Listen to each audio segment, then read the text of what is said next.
ಆತ್ಮೀಯ ಸ್ನೇಹಿತರೆ, ಇವತ್ತಿನ ಕಥೆಯ ಶೀರ್ಷಿಕೆ ಕನ್ನಡಿಯ ಅಜ್ಞಾನ ಅಂತಂದ್ಬಿಟ್ಟು. ಏನು ಈ ಕನ್ನಡಿಯ ಅಜ್ಞಾನ ಅಂತ ತಿಳ್ಕೊಳ್ಳೋಣ.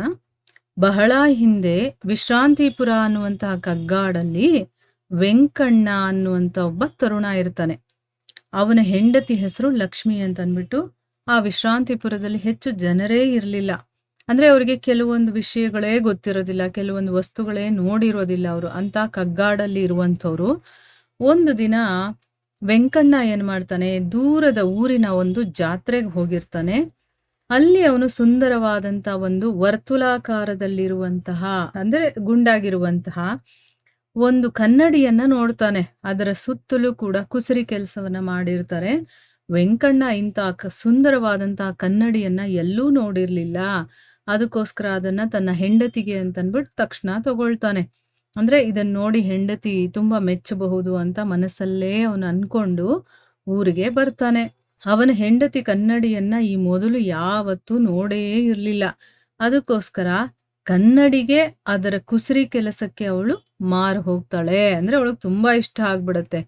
ಬಗ್ಗಿ ಅದರಲ್ಲಿ ತನ್ನ ಪ್ರತಿಬಿಂಬವನ್ನ ನೋಡ್ಕೊಂಡು ಅವಳು ತಪ್ಪಾಗಿ ಭಾವಿಸ್ಕೊಳ್ತಾಳೆ.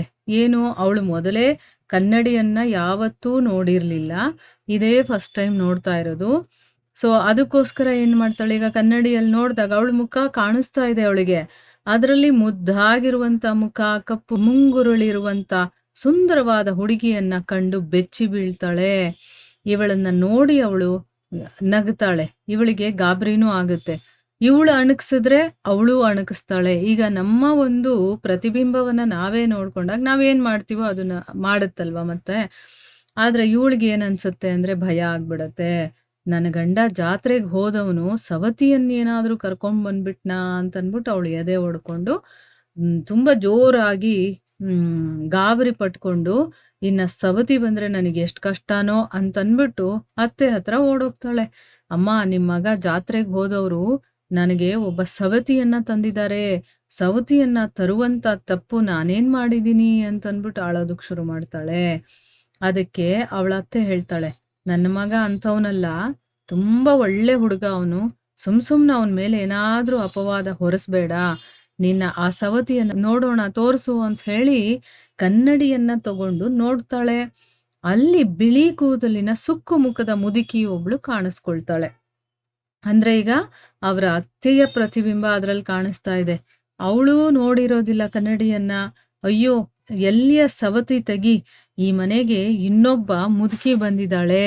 ಯಾರೀ ಮುದುಕಿ? ನನಗ್ ಗೊತ್ತಿಲ್ದೆ ಇರೋ ಹಾಗೇನೆ ನನ್ನ ಮನೇಲಿ ಸೇರ್ಕೊಂಡಿದ್ದಾಳಲ್ಲ.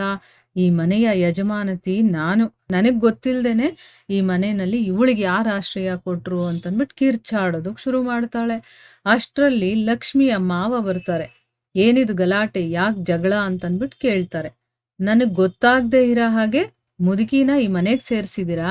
ನಿಮಗೆ ಅವಳು ಎಲ್ಲಿ ಭೇಟಿಯಾದ್ಲು ಅಂತನ್ಬಿಟ್ಟು ಮುದುಕನನ್ನ ತರಾಟೆಗೆ ತಗೊಳ್ತಾಳೆ. ಅದಕ್ಕೆ ಅವನು, ಯಾವ ಮುದುಕಿ, ನಾನ್ ನೋಡೇ ಇಲ್ವಲ್ಲ, ತಲಹರಟೆ ಮಾತಾಡ್ಬೇಡ ನೀನು ಅಂತನ್ಬಿಟ್ಟು ಮುದುಕ ಆ ಕನ್ನಡಿನ ತಗೊಂಡ್ ನೋಡ್ತಾನೆ. ಅಲ್ಲಿ ಮುದುಕಿ ಇರ್ಲಿಲ್ಲ, ಸುಕ್ಕು ಮುಖದ ಒಬ್ಬ ಮುದುಕ ಇರ್ತಾನೆ. ಅವನೇನ್ ಹೇಳ್ತಾನೆ, ಅಯ್ಯೋ, ನನಗ್ ಗೊತ್ತಿಲ್ದೇನೆ ಒಬ್ಬ ಮುದುಕನನ್ನ ಕರ್ಕೊಂಡ್ ಬಂದು ನನ್ ಜೊತೆ ಜಗಳಕ್ ಬರ್ತೀಯ ನೀನು?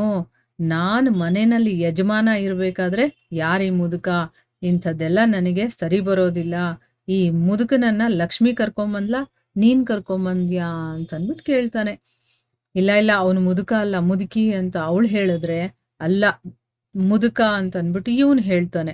ಅದಕ್ಕೆ ಲಕ್ಷ್ಮಿ ಏನ್ ಹೇಳ್ತಾಳೆ, ಅವರಿಬ್ರು ಅಲ್ಲ, ನನ್ ಸವತಿ ಅಂತನ್ಬಿಟ್ಟು. ಹೀಗೆ ಮೂವರಲ್ಲೂ ಕೂಡ ಜಗಳ ತುಂಬಾ ಜೋರಾಗಿ ನಡೆಯೋಕ್ ಶುರುವಾಗುತ್ತೆ. ಅಷ್ಟ್ರಲ್ಲಿ ವೆಂಕಣ್ಣ, ಏನಿದು ಗಲಾಟೆ, ಮನೇಲಿ ಏನ್ ನಡೀತಾ ಇದೆ ಅಂತನ್ಬಿಟ್ಟು ಒಳಗಡೆ ಬರ್ತಾನೆ.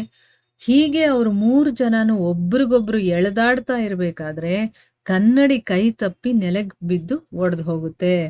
ಆ ಕನ್ನಡಿ ಚೂರಲ್ಲಿ ಲಕ್ಷ್ಮಿ ತನ್ನ ಮುಖವನ್ನ ನೋಡಿ ಅವಳು ನನಗೆ ಹೆದರ್ಕೊಂಡು ಓಡ್ ಹೋಗ್ತಾ ಇದ್ದಾಳೆ ಅಂತ ಸಂತೋಷ ಪಟ್ರೆ, ಮುದುಕಿ ನನಗೆ ಹೆದರ್ಕೊಳ್ತಾ ಇರೋದು ಅಂತನ್ಬಿಟ್ಟು ಅವರು ಸಂತೋಷ ಪಡ್ತಾರೆ.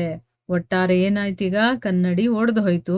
ಅಜ್ಞಾನದಲ್ಲಿದ್ದಾಗ ಒಬ್ರನ್ನೊಬ್ರು ತಪ್ಪು ತಿಳ್ಕೊಳ್ಳೋದೇ ಹೆಚ್ಚು ಅನ್ನೋದು ನಾವು ಈ ಕಥೆಯಿಂದ ತಿಳ್ಕೊಬೋದು. ಅದೇ ನಮಗೆ ಜ್ಞಾನ ಇದ್ರೆ ಅದು ಏನು ಅಂತ ಸರಿಯಾಗಿ ಅರ್ಥ ಮಾಡ್ಕೊಳ್ತೀವಿ. ಆದ್ರೆ ಅಜ್ಞಾನ ಇದ್ದಾಗ ಏನಾಗುತ್ತೆ, ಒಬ್ರ ಮೇಲೊಬ್ರು ತಪ್ಪೇ ತಿಳ್ಕೊಳ್ಳೋದಕ್ಕೆ ಸಾಧ್ಯ ಆಗುತ್ತೆ ಅನ್ನೋದು ಈ ಕಥೆಯಿಂದ ನಾವು ತಿಳ್ಕೊಬೋದು. ಹರೇ ಕೃಷ್ಣ.